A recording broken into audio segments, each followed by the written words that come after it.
Welcome to Not Milk Never Milk. Subscribe if you're lactose intolerant. In this video, I will explain how to file business income tax returns using Computax. First, gather all necessary financial documents like profit and loss statements, balance sheets, and bank statements. Next, open the Computax software and select the appropriate business tax form. We will then guide you through the initial setup, ensuring your business details are correctly entered.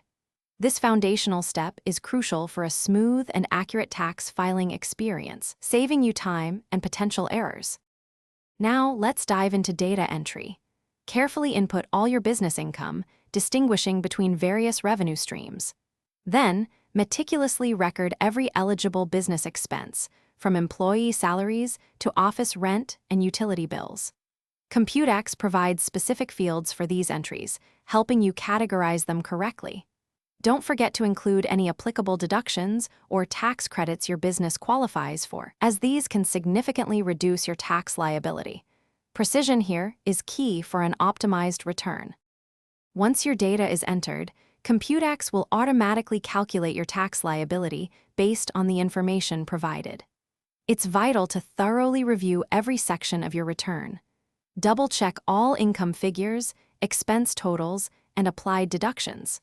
Look for any potential errors or omissions that could impact your tax assessment. Taking a few extra minutes for this comprehensive review can prevent future complications and ensure your filing is completely accurate and compliant with tax regulations. Finally, it's time to file your return. Computax facilitates electronic submission directly to the tax authorities.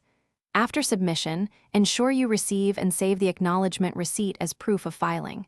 This document is extremely important. Lastly, establish a robust system for keeping all your tax records, both digital and physical, for at least 7 years. This practice is essential for future reference, audits, and maintaining good financial governance for your business.